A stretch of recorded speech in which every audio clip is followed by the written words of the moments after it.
दोस्तों आज मेरे पास जो है ना VF7 का सबसे most value for money variant खड़ा है जिसका नाम है विंड। और विंड में वो सारी चीज़ें आपको मिल जाती हैं जो आपको डे टू डे लाइफ में ज़रूरत रहती हैं और आपके बजट में भी फिट आ जाएंगी। और आज मैं आपको यही सारी चीज़ें बताने वाला हूं कि अगर आप VF7 का विंड वेरिएंट खरीदना चाहते हो तो प्राइस आपको कितना खर्च करना पड़ेगा, साथ में फीचर्स वगैरह कैसे हैं, एडास में क्या कुछ आपको मिल रहा है, सेफ्टी वगैरह कैसी है, रेंज कितना ऑफर करेगी। और दूसरी चीज़ इसके साथ में आपको बड़ा वाला जो बैटरी पैक है ना 70 किलोवाट आवर का, वो भी देखने को मिल जाता है। वो सारी बातें मैं आपको डेफिनेटली डिटेल में जो है इस वीडियो के अंदर बताने वाला हूं। तो अगर आप लेना चाहते हो VF7 तो ये वीडियो आप पूरी तरीके से देख लेना, आपको A to Z समझ में आ जाने वाला है। तो चलिए बिना टाइम वेस्ट करें वीडियो को कर लेते हैं स्टार्ट।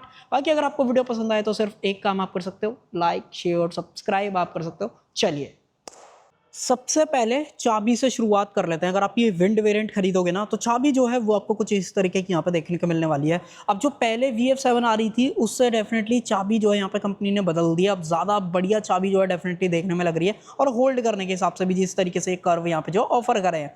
हालांकि फंक्शंस की बात करूँ, बटन्स वगैरह बेसिकली तो लॉक अनलॉक बूट अगर आपको खोलना है वो खोल सकते हो। जो व्हीकल लोकेट करने का ऑप्शन है वो भी दिया गया है और जो दूसरी की है वो भी सेम टू सेम है, विनफास्ट का लोगो मिल जाता है। फिजिकल की निकालनी है वो निकाल लो, तो वो सारी चीज़ें। इनफैक्ट इसके अंदर एक चीज़ और मिलती है। सबसे पहले तो जो वेलकम फीचर है, जैसे आप चाबी को पास लेके जाते हो, दूर लेके आते हो तो व्हीकल लॉक अनलॉक हो जाती है। दूसरी चीज़ जो वेलकम एनिमेशन आता है ना DRLs का, एक बार आप रनिंग शॉट देखो देन आप डिसाइड करना, भाई बहुत ही सुंदर लगता है। जैसे आप लॉक अनलॉक करते हो तो बहुत ही प्यारा जो है देखने में लगता है। अब एक चीज़ और, क्या इसके अंदर पावर टेल गेट दिया गया है, नहीं दिया गया है, एक काम करते हैं ट्राई करके देख लेते हैं। अगर मैं इस तरीके से होल्ड करके रखूँगा आप नोटिस करोगे इस तरीके से जो इसका टेल गेट है वो खुल जाएगा और चाबी से ही बंद करना है। इस तरीके से दबा के रखो और ये इस तरीके से बंद हो जाएगा। बाकी अगर आपको इसकी हाइट को एडजस्ट वगैरह करना है वो सारी चीज़ें भी आप कर सकते हो। बाकी आप बताना आपको ये सारे फीचर्स लगे कैसे। अब आता हूँ मेन विंड वेरिएंट के प्राइसिंग पे। अब देखो विंड के अंदर आपको बैटरी पैक वगैरह के भी ऑप्शंस मिल जाते हैं, बट अगर आप इसकी बात करोगे तो ये आज मेरे पास 70 किलोवाट आवर के साथ में खड़ा है। प्राइसिंग की बात करूं तो 25,90,000 एक शोरूम कीमत के अंदर आपको ये पर्टिकुलर वेरिएंट देखने को मिलता है, जो कि बहुत ही सही है। मतलब अगर आप अंडर 25 लाख के आसपास की कार देखोगे ना तो उसमें ये गाड़ी आपको बहुत ज़्यादा पसंद आएगी। रीज़न क्या है अब मैं आपको वो सारी चीज़ें बताता हूँ। सबसे पहले तो सामने की तरफ जो डिजाइनिंग है वो तो ऑलमोस्ट विनफास्ट जैसी है, लोगो वगैरह है, 360 का कैमरा आपको ऑफर कराया गया है। बट ये गाड़ी का जो साइज है ना ये डेफिनेटली आपको बहुत मजा देगा जब आप इस गाड़ी को खरीदोगे या टेस्ट ड्राइव वगैरह करोगे, देन आपको उस टाइम पे भी ये वाली चीजें रियलाइज होंगी। बाकी क्या कुछ है, नीचे की तरफ जो सिल्वर एक्सेंट्स हैं वो यहाँ पे ऑफर कराए हैं, टो करना है वो आप कर लो। बट जो फ्रंट पार्किंग सेंसर्स आपको यहाँ पे देख रहे हैं, अब आप पहले तो मुझे ये बताओ ये सेंसर्स आपको मिल रहे हैं या नहीं मिल रहे हैं, बाकी मैं आपके स्क्रीन पर डाल दूंगा।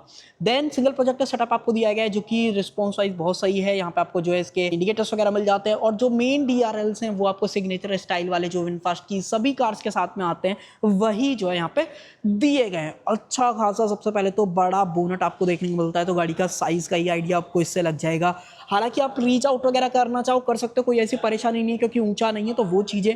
देन अगर आप साइड लुक से देखते हो गाड़ी साइड से भी कमाल के दिखती है, मतलब मज़ा आता है गाड़ी को देखने में, छोटी गाड़ी वाला फील नहीं आएगा वो चीज़। देन यहाँ पे जो ये व्हील क्लैडिंग्स हैं या व्हील आर्चेज हैं वो पियानो ब्लैक के अंदर दिए गए हैं। सेम जो ये बॉडी क्लैडिंग्स हैं वो भी पियानो ब्लैक के अंदर दी गई हैं। अब कई लोग इस गाड़ी के ग्राउंड क्लियरेंस को बहुत ज़्यादा जज करेंगे, बट मैं आपको पहले ही बता देता हूँ ताकि आपको क्लैरिफिकेशन वगैरह रहे। 190 mm का गाड़ी के अंदर आपको जो ग्राउंड क्लियरेंस है वो मिलता है अकॉर्डिंग टू ब्रांड। बाकी मैंने चेक नहीं करा है, मुझे खुद से चेक करना पड़ेगा। हाँ अप्रोच डिपार्चर एंगल कम है, बट हाँ नीचे से लगने की जो बैटरी पैक में दिक्कत आती है वो नहीं है। और एडिशनल सेफ्टी के लिए एक अलग से जो प्लेट है स्टील की वो भी यहाँ पर प्लेस करी गई है, जो कि कहीं ना कहीं ज़्यादा प्रोटेक्शन ऑफर करेगी। हालांकि बैटरी पैक पे वारंटी की बात करूँ तो 2 लाख किलोमीटर और 10 साल की आपको देखने को मिलते हैं, जो कि कोई भी परेशानी आपको नहीं देगी। और 70 किलोवाट आवर का बैटरी पैक अच्छा खासा रेंज भी ऑफर करेगा। 532 किलोमीटर की जो ओवरऑल क्लेम्ड रेंज है वो आपको देखने को मिलती है। प्रैक्टिकल लाइफ की बात करोगे तो रफली 400 के आसपास की जो रेंज है वो ये गाड़ी आपको 70 किलोवाट आवर के साथ में ऑफर कर देगी, जो कि बहुत सही है, कोई भी परेशानी आपको नहीं होगी। पावर वगैरह हालांकि जब मैं आपको मेन बोनेट वगैरह दिखाऊंगा देन उस टाइम पे बताने वाला हूँ। बट मेन अगर आप गाड़ी के व्हील्स की बात करते हो तो भाई इस तरीके के पियानो ब्लैक जो अलॉय व्हील्स हैं वो ऑफर करेंगे। और सादा वाले जो अपोलो के टायर है ना वही आते हैं एस्पायर सीरीज वाले, जो कि आप यहाँ पर देख पाओगे। साइज हालांकि बहुत सही है, 245/50 R19 यानी कि 19 इंचेस के जो ये अलॉय व्हील्स हैं वो आपको देखने को मिलता है, जो कि आगे की तरफ डिस्क ब्रेक। और साथ में रियर की बात करोगे तो रियर के अंदर भी जो डिस्क ब्रेक हैं वो आपको यहाँ पे जो है दिए जाते हैं। अब ये गाड़ी फ्रंट व्हील ड्राइव सेटअप और ऑल व्हील ड्राइव सेटअप दोनों के साथ में आती है, बट अगर आपको ऑल व्हील ड्राइव वाला ऑप्शन चाहिए तो वो आपको इसके जो स्काई वाला वेरिएंट है या स्काई इन्फिनिटी वाला जो वेरिएंट है उसके साथ में मिल जाएगा। बट अगर आप विंड के साथ में जाना चाहो देन आपके पास ये जो ऑल व्हील ड्राइव वाला ऑप्शन है वो नहीं है। तो फ्रंट व्हील ड्राइव सेटअप के साथ में अगर आप बात करोगे, चलो मैं आपको एक बार बोनेट अनलॉक करके दिखाता हूँ, तभी मैं आपको सारी मोटर वगैरह के स्पेक्स वगैरह के बारे में बताऊंगा। तो खोलने के लिए कुछ नहीं करना है, इस तरीके से करना है और देखो चाबी अगर आपकी जेब में है तो इस तरीके से गाड़ी अनलॉक हो जाएगी और ऑन भी हो जाती है सारी चीज़ें। तो वो आप देख सकते हो एसी वगैरह भी चालू हो जाएगा, तो वो चीज़ें। बाकी खोलने के लिए मेरे को 2 बार करना पड़ेगा, आई थिंक मैंने गलत कर दिया, 2 बार में जो है ये इजीली खुल जाता है। अब यहीं पे जो है ना सारी चीज़ें जो है प्लेस करी गई हैं। सबसे पहले तो अच्छा खासा वेट जो है बोनेट के अंदर आपको देखने को मिलता है। ये देखो भाई सारी चीज़ें यहीं पे प्लेस करी गई हैं। विनफास्ट की ब्रांडिंग, विनफास्ट सारी चीज़ें खुद से डिज़ाइन कर रहा है, तो वो आपको ओवरऑल गाड़ी के साथ में नज़र आएगा। बाकी कूलेंट्स वगैरह हैं, वॉशर वगैरह डालना है तो वो आप उधर से डाल सकते हो। और यहीं पर प्लेस करी गई है भाई single phase permanent synchronous motor जो कि 150 किलोवाट की है। और टॉर्क वगैरह की बात करूं तो 310 न्यूटन के आसपास का जो ओवरऑल टॉर्क है वो आपको देखने को मिलता है। 380 या 310 है, मैं नंबर्स आपके स्क्रीन पर डाल दूंगा, वो जरूर से देखना। उसके अलावा अगर आप ऑल व्हील ड्राइव के साथ में जाते हो डेफिनेटली पावर फिगर्स और भी बेटर हो जाएंगे, तो अगर आपको वो चाहिए तो डेफिनेटली उसकी तरफ भी जा सकते हो। बट इसके साथ में मुझे नहीं लगता आपको कोई ऐसी परेशानी जो है चलाने के हिसाब से आएगी। 0 से 100 की स्पीड रफली 9 पॉइंट समथिंग सेकंड के अंदर अचीव कर लेती है। 3 समथिंग है, नंबर्स थोड़ा सा ऊपर नीचे हो रहा है क्योंकि ब्रांड ने इस वाली चीज़ के लिए ज़्यादा क्लैरिफिकेशन दिया नहीं है। फ्रंट कैमरा भी मिलता है जो कि मेन एडास वाला है, क्योंकि गाड़ी एडास भी ऑफर करती है, तो उसमें भी कैसी दिक्कत नहीं है। तो आप देख ही पा रहे होगे तो कितनी बढ़िया बढ़िया चीज़ें जो हैं ये सारी चीज़ें ऑफर करी जा रही हैं। देन यहाँ पे रूफ रेल्स हैं, हालांकि ये स्काई वाला वेरिएंट नहीं है, तो यहाँ पर कोई भी इन्फिनिटी बेसिकली तो जो ग्लास है वो नहीं मिल रहा है, नॉर्मल मेटल की रूफ है। कई लोगों को ये भी चीज़ जो है पसंद आती है।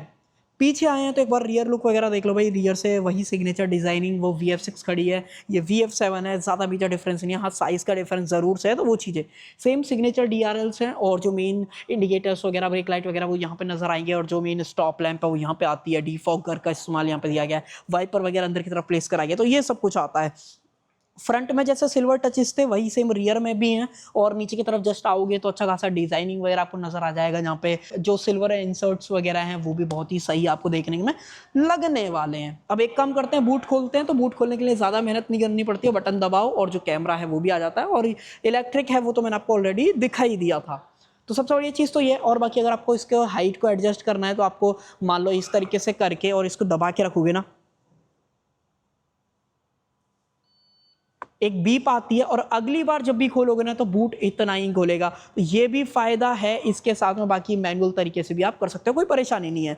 इसके अंदर बात करें क्या है, इसके अंदर कुछ भी नहीं है, चार्जर वगैरह आपको देखने को मिलता है। और देन अगर आप नीचे की तरफ बात करोगे ज़्यादा कुछ चीज़ें हैं नहीं, टूल किट्स वगैरह। मोस्टली इलेक्ट्रिक कार्स के साथ में जो स्पेयर टायर वाली प्रॉब्लम है वो आपको ज़्यादा देखने को मिलती है।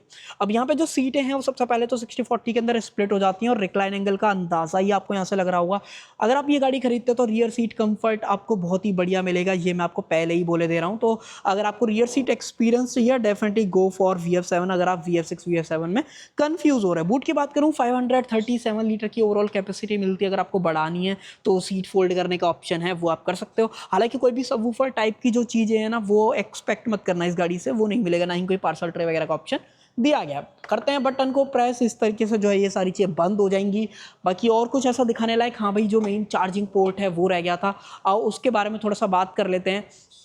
तो जो चार्जिंग पोर्ट है इस तरीके से आपको अनलॉक करना पड़ेगा। व्हीकल ही लॉक हो गई तो खोलने के लिए मुझे करना पड़ेगा इस बार चाबी का यूज़। तो करो इस तरीके से प्रेस और अब दबाओगे तो ये खुल जाएगा। और देखो यहाँ पे मिलता है CCS टाइप 2 वाला charging port. AC charging DC charging दोनों ले लेती है गाड़ी, वो आजकल डेट में लोगों को पता ही पड़ गया है। बाकी ऊपर की तरफ एक लाइट है जो कि इंडिकेशन देती है कि हाँ भाई चार्जिंग वगैरह कैसी चल रही है कैसी नहीं चल रही है, तो वो चीज़ें।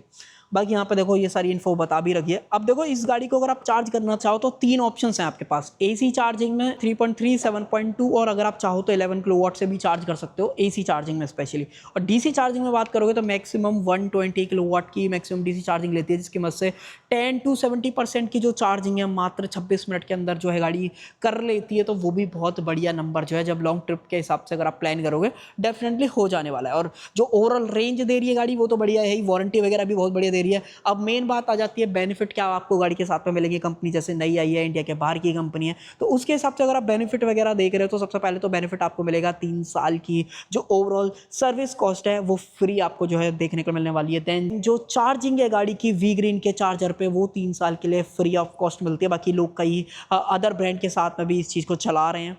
तीसरी चीज़ भाई बायबैक पॉलिसी 75 या 70 के आसपास का ओवरऑल नंबर है। अगर आप 3 साल बाद गाड़ी को ब्रांड को ही बायबैक करना चाहो तो देन आपको 70% वैल्यू ऑफ द कार जो है देखने के लिए मिल सकती है। तो ये सारे फायदे हैं। बाकी अगर आप डिस्काउंट की बात करोगे तो लगभग 1 से 1.5 लाख रुपए का डिस्काउंट अभी फिलहाल करंटली चल रहा है, उसके लिए भी आप डीलरशिप पर बात कर सकते हो। तो इतने सारे बेनिफिट मिलेंगे अगर आप VF7 खरीदते हो। अब चलेंगे अंदर की तरफ, अंदर बात करेंगे अंदर क्या कुछ दिया गया है। इस तरीके से खोलो, थोड़ा सा इसके डोर हैंडल अजीब से ही है, कई लोगों को यूज टू होने में हो जाएंगे तो डेफिनेटली पसंद आएंगे, बट मुझे फर्स्ट टाइम के हिसाब से इतने ज़्यादा बढ़िया नहीं लग रहे हैं। बट हाँ, गाड़ी का इंटीरियर बहुत ही बढ़िया देखने में लग रहा है। Dual tone leather seats offer करेगी हैं, 6 वे पावर एडजस्टेबल सीट है, सॉरी 8 वे, यानी कि जिसके अंदर आप रिक्लाइन एंगल वगैरह चेंज कर सकते हो, आगे पीछे कर सकते हो और अंडर थाई सपोर्ट वगैरह चेंज कर सकते हो और सीट को ऊपर नीचे कर सकते हो। तो इस तरीके से 8 वे पावर एडजस्टेबल सीट का जो ऑप्शन है वो यहाँ पे ड्राइवर के लिए दिया गया है। बाकी वेंटिलेशन वगैरह भी आपको अगर चाहिए तो एक बार मैं आपको इसको जो है दिखाई दूंगा कि भाई इस वेरिएंट के साथ में मिल रहा है नहीं मिल रहा है, तो वो चीज़ है। अब एक एक करके मैं आपको इस गाड़ी के बारे में सारी चीजें बताता हूँ कि क्या कुछ मिल रहा है। सबसे पहले तो देखो, बहुत जगह पे सॉफ्ट टच का जो या लेदर का जो इस्तेमाल है वो आपको दिख जाएगा, जैसे कि आप यहाँ पे देख पाओगे। नीचे यहाँ पे दिया गया है चारों पावर विंडोज हैं, ऑटो डाउन है को ड्राइवर के लिए, हाँ भाई ऑटो डाउन का भी ऑप्शन दिया गया है। और पीछे की बात करूँ, पीछे भी मतलब चारों जो पावर विंडोज हैं वो 1 टच अप एंड डाउन के साथ में दी गई हैं। बीच में आपको कई जगह पे खाली खाली लग रहा होगा, कई लोग बोलेंगे यार ये खाली खाली क्यों, क्योंकि भाई सामने की तरफ जो HUD है वो आपको ऑफर करेगी, जो कि जो भी इंफॉर्मेशन है वो दिखाती है। उसके लिए क्या करना है, इस पे इस तरीके से क्लिक करना है, यहाँ पे क्लिक करना है, इस तरीके से टर्न ऑन का ऑप्शन आ जाएगा, क्लिक करो, ये सारी इंफॉर्मेशन अब आपको सामने जो ग्लास है उस पर फ्लोट होती हुई दिखेंगी। तो अगर ये चीज नहीं दी है तो डेफिनेटली मुझे लगता है वो बहुत प्रैक्टिकल है, जहाँ पे आपको रेंज, बैटरी कितना चार्ज है, जो पार्किंग में फिलहाल डली हुई है, एडास की जो इन्फॉर्मेशन है वो भी आपको दिख रही है। बाकी यहाँ से भी कई सारी चीज़ें आप उसके अंदर कस्टमाइज वगैरह कर सकते हो, कि जैसे परसेंटेज आपको देखनी है, परसेंटेज भी दिख जाएगा। यहाँ पे कलर कैसा चाहिए, वाइट चाहिए, ग्रीन चाहिए, वो सारा कुछ आप सेलेक्ट कर सकते हो। मल्टीपल ऑप्शंस हैं जो आपको यहाँ पे देख रहे हैं, वो सारी चीज़ आपको यहाँ पे दिख जाने वाली हैं। अब देखो, इसके बारे में तो ज्यादा बात नहीं करूंगा क्योंकि इसमें सारी चीजें हैं, प्रकार प्लेन ऑटो वगैरह वो तो आम बात ही है, और सेटिंग्स वगैरह में भी बहुत ही सारी चीजें हैं, मतलब आपको लेने के बाद समझना पड़ेगा, देन आप उस टाइम पर रियलाइज करोगे। और साथ में एक डेडिकेटेड ईवी वाला सेक्शन है जिसके अंदर आपको ईवी से रिलेटेड सारी इन्फॉर्मेशन मिलती है, जैसे बैटरी कितना चार्ज है, एक्सपेक्टेड रेंज क्या है, टेम्परेचर क्या हो रहा है। सेटिंग्स वगैरह में भी मल्टीपल चीजें हैं, जैसे कि कितने एम्पियर से चार्ज होनी चाहिए, बैटरी लेवल हो गया, यहाँ पे स्केड्यूल चार्जिंग करना है, वो सारा कुछ आप यहाँ पे कर पाते हो। तो सारी इन्फॉर्मेशन ओवरऑल मुझे ऐसा लगता है VF6 और VF7 में बहुत ज़्यादा सेम है, ज़्यादा अंतर नहीं है। बट हाँ, ये वाली जो स्क्रीन है वो हमेशा फिक्स रहती है, जो आपको इन्फॉर्मेशन देती है, जैसे PRND वगैरह, रेंज वगैरह, यहाँ पे मिरर को एडजस्ट वगैरह करना है तो वो सारा कुछ आपको यहीं से करना पड़ेगा, तो वो सारी इन्फॉर्मेशन यहीं पे आती है। बाकी अगर आपको कुछ ऐसा लगे कि भाई स्पेशल जानना चाहते हो, कमेंट सेक्शन के अंदर पूछ सकते हो। बाकी कार मोड के अंदर अगर आप आओगे तो इको, नॉर्मल, स्पोर्ट, ये सारी हैं चीज़ें हैं। बाकी अगर आपको रीजन वगैरह चेंज करना है वो कर सकते हो, और डेडिकेटेड पैट मोड है जिसके अंदर अगर आप चाहो तो ये सारा कुछ कर सकते हो। यहाँ पर लगा दो, जो AC वगैरह है वो कंफर्टेबल मोड पे जो है रह आएगा, तो वो चीज़ है। देन लाइट वगैरह एक्सेस करनी है वो सारा कुछ कर सकते हो। यहाँ पर रियर फॉग लैंप वगैरह चालू करना है, यहाँ पे मिरर एडजस्ट करना है, वो सारी चीज़ें, और यहाँ पे बूट वगैरह अंदर से खोलना है। तो बैठे बैठे भी अगर आप नोटिस करोगे तो बूट आपका जो है इस तरीके से खुल जाएगा, और बैठे बैठे ही अगर आपको बंद करना है तो इस तरीके से ही आप बैठे बैठे बूट को अंदर से जो है बंद कर सकते हो। तो ये सारे फीचर्स हैं। AC वगैरह की बात करूँ, बहुत ही बढ़िया काम कर रहा है, कोई परेशानी नहीं है। Dual zone by the way दिया गया है। अगर आप AC वाले सेक्शन पे क्लिक करोगे तो वेंटिलेट सीट्स की बात करोगे तो उसका ऑप्शन भी मिल जाता है, और ये वाला फीचर गर्मियों के टाइम पर डेफिनेटली काम में जो है आता है। अदर देन दैट यहाँ पे चार्जिंग पोर्ट्स वगैरह आपको नजर आ जाएंगे, 3 कप होल्डर्स, वायरलेस चार्जर वगैरह। यहाँ पे भी कुछ कंट्रोल्स वगैरह हैं। अंदर की तरफ स्टोरेज देखोगे तो ऐसा कुछ आपको जो है स्टोरेज यहाँ पे जो है मिलने वाला है। ठीक है, स्टोरेज है, काम चला हुआ है। बाकी ये स्लाइड वगैरह नहीं होता है, और मुझे लगता है ज़रूरत भी नहीं पड़ेगी। तो ये सब कुछ ऑफर करा जाता है। और अगर आप ड्राइवर के पॉइंट ऑफ व्यू से बात करोगे तो जो ये स्टेयरिंग व्हील है वो भी बहुत कमाल का है, क्योंकि यहाँ पे मल्टीपल क्रूज कंट्रोल से रिलेटेड सारे ऑप्शन हैं। यहाँ पे एक लाइट आपको दिख रही होगी, ये ड्राइविंग मॉनिटरिंग के काम में जो है आती है। इनफैक्ट एक यहाँ पे भी कैमरा जो है लगा हुआ है, जो कि ड्राइविंग अटेंशन वार्निंग को जो है अडेप्ट करता रहता है कि ड्राइवर सोया तो नहीं है, क्या कुछ हो रहा है, वो सारी इन्फॉर्मेशन। इनफैक्ट यहाँ पे भी एक लाइट दिख रही है, एक तरीके के ड्राइविंग मॉनिटरिंग के काम में जो है ये सारी चीज़ें आती हैं। उसके अलावा अगर आप यहाँ पे बात करोगे तो यहाँ पे आपको जो है ना ये इंफोटेनमेंट से रिलेटेड जो सारे ऑप्शंस हैं वो मिल जाएंगे। कॉल उठाना है, काटना है, वॉल्यूम कम ज़्यादा करने, वो सारी चीज़ें। ऊपर की तरफ बात करूँ तो ऑटो डिमिंग जो IRVM है वो आता है। लाइटें वगैरह इस तरीके की ऑफर करी गई हैं। यहाँ पे वैनिटी मिरर है, बट जो लाइट वगैरह है, हाँ भाई लाइट वगैरह भी ऑफर जो है की गई है, जो कि बहुत सही काम कर रही है। देन अगर आप इधर की तरफ बात करोगे तो इधर भी जो है आपको ऑलमोस्ट सारी चीजें, यहाँ भाई लाइट का जो ऑप्शन है वो नहीं मिलता है, तो वो ध्यान रखना। तो ये सब कुछ आता है भाई इसमें। अगर आप VF7 का विंड वेरिएंट खरीदते हो, और आप चलेंगे एक बार रियर के हिसाब से बात करेंगे। रियर कैसा है वैसे कंफर्ट वाइज तो मैंने आपको सारी चीज़ें ऑलमोस्ट बताई दी, कुछ रह जाए तो पूछ लेना कमेंट सेक्शन के अंदर। इधर की तरफ बात करोगे तो ये सारी चीज़ें नजर आएंगी, डेड पेडल वगैरह, बढ़िया पेडल्स वगैरह, ये सारी चीज़ें दी गई हैं। रियर दरवाज़ा खोलने का जो तरीका है वो भी ऑलमोस्ट सेम है, और जो ओवरऑल ओपनिंग है कुछ इस तरीके की आपको मिलेगी। तो इंग्रेस एग्रेस में कैसी भी परेशानी नहीं है, अंदर आना जाना आसान रहेगा।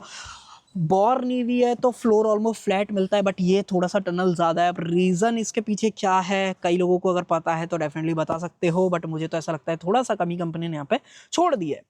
अदर देन दैट यहाँ पे चार्जिंग पोर्ट्स वगैरह की अगर आप बात करोगे तो 90 वॉट का C टाइप पोर्ट दिया गया, नॉर्मल A टाइप है, फोन रखना है फोन रख लो, AC वेंट्स वगैरह के ऑप्शन दिए गए हैं। और गाड़ी जैसे कि भाई ऑलमोस्ट लेंथ की बात करूँ तो 4.5 मीटर लंबी है, तो उसका अंदाजा आपको इस गाड़ी के अंदर स्पेस में लगेगा। सीट के पीछे पॉकेट्स हैं, अंडर थाई सपोर्ट में अंदाजा लगेगा। तो कंफर्ट गाड़ी का बढ़िया है, बट हाँ पैर सीट के नीचे नहीं जाते हैं, बट आपको जरूरत नहीं पड़ेगी। और थोड़ा सा फ्लोर इस तरीके से उठाया हुआ है जो कि ठीक है, बट हाँ पैर आपके कुछ इस तरीके से जो है रह सकते हैं, तो थोड़ा सा अनकंफर्टेबल मुझे थोड़ा सा ये वाली चीज़ कई लोगों के हिसाब से लग सकती है जो लंबे वगैरह हैं। बट हाँ नॉर्मल अगर आप इस तरीके से बैठोगे डेफिनेटली बैठ जाओगे। और जो रिक्लाइन एंगल है अगर आप उसकी बात करोगे, मैंने आपको जैसे बताया कि रिक्लाइन एंगल अच्छा खासा है। चेंज करना है तो यहाँ पे एक लीवर दे रखा है जो कि आप इस तरीके से प्रेस करके जो है एडजस्ट वगैरह कर सकते हो। अब थोड़ा सा अपराइट हो जाओ, कंफर्टेबल पोजीशन है। और अगर और कंफर्ट चाहिए तो ये आर्मरेस्ट भी है मेरे पास, क्योंकि मैं इस तरीके से इस्तेमाल कर सकता हूँ। यहाँ पे बात करूंगा तो कप होल्डर्स का जो ऑप्शन है वो भी यहाँ पे जो है दिया गया है। तो ये सारे फीचर्स कंफर्ट के हिसाब से मुझे लगता है बहुत ही बढ़िया हैं। बाकी जो बेस्ट मुझे इस चीज़ का लगता है कि भाई हाँ ये जो चीज़ ऑफर करी गई है इसको इस तरीके से करके बैठो, देन आपको रियलाइज़ होता है कि हाँ भाई कंफर्ट तो गाड़ी के अंदर बढ़िया ऑफर करा गया है। हेडरेस्ट वगैरह तीनों बंदों के लिए एडजस्टेबल हैं, जो कि आप फ्रेम में देख भी पा रहे होगे, तो वो चीज़ें हैं। बट हाँ एक चीज़ ज़रूर से बोलूँगा कि भाई ये जो रूफ लाइनर है ना वो थोड़ा सा डार्क है, जिसकी वजह से थोड़ा सा लाइट केबिन के अंदर कम आती है। और थोड़ा सा जैसे ग्लास एरिया वगैरह जो है वो थोड़ा सा छोटा है, तो उसकी वजह से भी थोड़ा सा लाइट अंदर की तरफ कम आते हैं। तो ये थोड़ा सा परेशानी कई लोगों को लग सकते हैं, मुझे ऐसा लगता है। और ये थोड़ा सा अपराइट है तो वो भी थोड़ा सा ऐसा लगता है कि भाई ज़्यादा ही गाड़ी के अंदर नीचे बैठ चुके हैं। म्यूजिक सिस्टम की बात करूं तो ऐसा कोई भी ब्रांड वगैरह की तरफ से नहीं आता है, और ना ही आपको इतनी बढ़िया इसकी क्वालिटी जो है लगने वाली है। अगर आप म्यूजिक सिस्टम में कॉम्प्रोमाइज़ कर सकते हो देन मुझे लगता है कि ये गाड़ी बहुत ही वैल्यू फॉर मनी रहेगी, अगर आप चूज़ करना चाहो तो, अगर आपका बजट अलाउ करता है। स्विच करते हैं कैमरे को और अब चलेंगे बाहर की तरफ, और ऐसा कुछ गाड़ी के अंदर बात करने लायक नहीं भाई। ऑलमोस्ट तो मैंने आपको सारी चीज़ कवर करी दी, जो बेनिफिट्स थे वो भी मैंने आपको सारे बता दिए, एडास वाली जो भी चीज़ें थी वो भी मैंने आपको सारी बता दी। अब आपके पास कोई ऐसा डाउट है कि भाई आप स्पेशल पूछना चाहते हो तो कमेंट सेक्शन खुला हुआ है, डेफिनेटली लिख सकते हो। तो कर देते हैं वीडियो कंट। आई होप आपको जो वीडियो पसंद आएगी। बाकी पसंद आए तो सिर्फ एक काम आप कर सकते हो, लाइक शेयर सब्सक्राइब आप कर सकते हो। Thank you.